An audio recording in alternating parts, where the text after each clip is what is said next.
Hello everyone, welcome back to another episode of Galaxy Shattering Lord. तो पिछले episode 7 में हमने देखा था कि जियांग हान की उस मास्क मैन के साथ फाइट हुई थी और उनकी फाइट के दौरान वे इस झील में फंस जाते हैं जिससे काफी सारी रूट्स निकली थी और इनसे फाइट करने में जियांग हान काफी ज्यादा हेल्पलेस था। अब यहीं से आगे स्टोरी कंटिन्यू होती है और हम इस मास्क मैन को देखते हैं जो जियांग हान की तरफ बढ़ रहा था उन बेलों की वजह से, और वो उसी बीच खत्म हो जाता है। जबकि हम जियांग हान को देखते हैं उसके अंदर जो क्लाउड ड्रोन था वहां पर जो डिवाइन बीस्ट की शेप बनी हुई थी वे चमकने लगती हैं और शायद उनकी पावर अब जियांग हान में आ गई है और वो सारी फिर उन वाइन्स को डिस्ट्रॉय करके उनसे बाहर आ जाता है। उसने अभी ब्रेक थ्रू भी कर लिया था और वो सोच रहा था मैंने ब्रेक थ्रू कैसे किया। तभी उसे एक आवाज सुनाई देती है जो उसे बता रही थी कि तुम्हारे फादर ने तुम्हारे अंदर मैजिक पावर को सील कर दिया था, जो तभी अनलॉक होते जब तुम्हारा कल्टिवेशन लेवल जुआनियो रिलम पे पहुंचता, जिसके बाद अभी वो वर्ल्ड की जितनी भी हिडन ट्रूथ्स हैं, फॉल्स चीजें, उन सभी को बता सकता है। जुआनियो रिलम में ब्रेक थ्रू करने के बाद उसकी थर्ड आई ओपन हो गई थी। तभी हम देखते हैं कि उसके नीचे जो कोफिन था वो भी चमकने लगा था। ऐसा लग रहा था वो ओपन होने वाला है। तो उससे जियांग हान काफी दूर आता है और उस कोफिन से ग्रीन लाइट निकलती है। बाहर आके जियांग हान जैन पैंग को देख रहा था बट वो उसे कहीं पे नहीं दिखता, तो वो उसकी थर्ड आई को ओपन करता है जिससे मतलब कि वो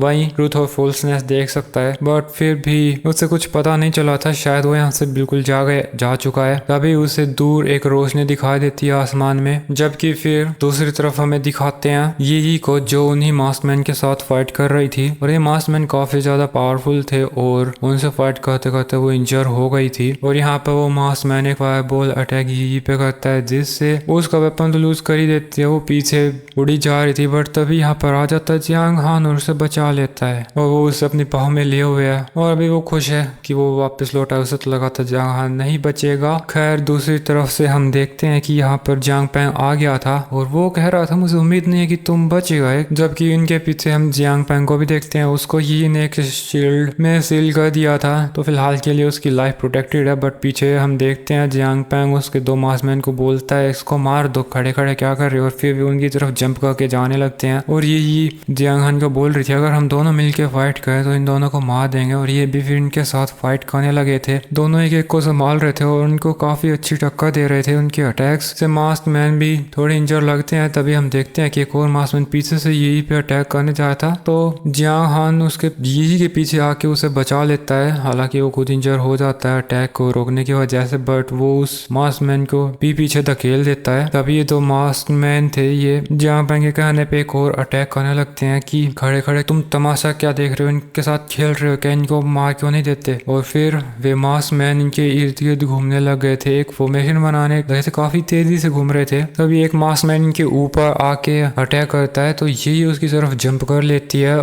तभी दूसरे मास्कमैन से डील करने के लिए जियांग हान भी उसकी थर्ड आई को ओपन करता है जिससे वो आदमी जियांग हान के अटैक की वजह से एक जगह पे रुक जाता है। जियांग उसके अटैक की पावर और ज्यादा बढ़ा देता है तो वो पीछे रगड़ता सरक गया था। तभी वो भी एक फायरबॉल अटैक बना के जियांग हान की तरफ करता है पर वो उसकी पोजीशन से हट जाने की वजह से बच गया। मास्कमैन चैन की सांस ले पाता उससे पहले जियांग हान उससे पीछे आ गया था और उसका मास्क तोड़ देता है। हमें उसका चेहरा तो नहीं देखने को मिलता बट तुरंत ही जियांग हान के ऊपर दूसरा मास्कमैन अटैक करता है। जियांग हान उससे बच तो जाता है बट यही अभी क्योंकि उस सेकंड मास्कमैन के पीछे पड़ी थी तो वो भी एक काफी पावरफुल हैमर अटैक करती है जिससे सेकंड मास्कमैन क्रश होने वाला था बट वो उसकी स्वॉर्ड से रोक लेता है। अब क्योंकि वो हैमर को रोकने में बिजी था तो पीछे से जियांग हान आके उसकी स्वॉर्ड उसकी पीठ में घोप देता है और फिनिश। अब ये दोनों तो बच गए थे और यही जियांग हान की हालत देख के कह रही थी तुम ठीक तो हो, तुम इतने ज्यादा इंजर हो, लेकिन तुम मुझे ये बताओ तुमने ब्रेक थ्रू कैसे किया थोड़ी देर में ही। तो वो तो बस इतना ही कहता है मुझे बस अपॉर्चुनिटी मिल गई थी। अभी ये बातें कर रहे थे इतनी देर में पीछे से जियांग पैंग अटैक कर देता है बट हान उसको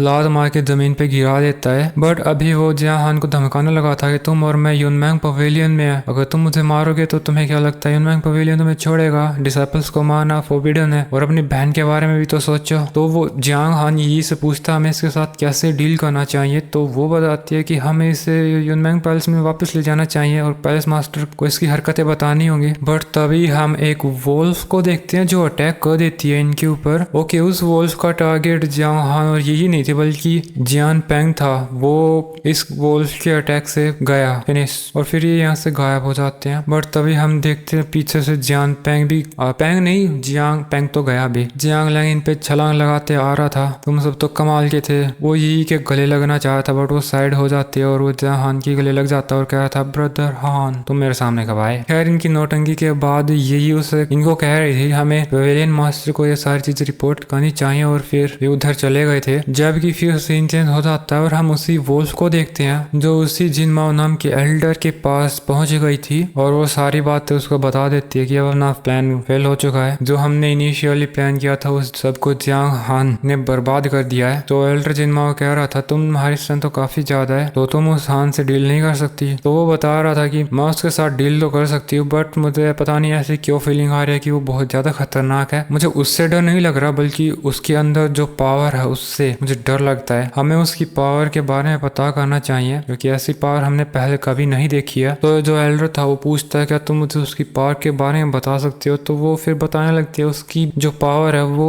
मुझे डिवाइन बीस्ट जैसी लगती है, जैसे किसी एंशिएंट मिस्टिकल बीस्ट की पावर उसके अंदर हो। लेकिन उसके पेरेंट्स तो ऑर्डिनरी थे बट जिनमें वो कह रहा था कि ऐसा लगता है कि पेरेंट्स ऑर्डिनरी थे या फिर वे कुछ ज्यादा ही ऑर्डिनरी थे। तो हमें इस जियांग हान पे नजर रखना, मुझे ऐसा लगता है ये उस दो डिवाइन बीस्ट का डिसेंडेंट हो सकता है। और दोस्तों इसी के साथ ये एपिसोड इधर ही खत्म हो जाता है। Bye bye, have a nice day.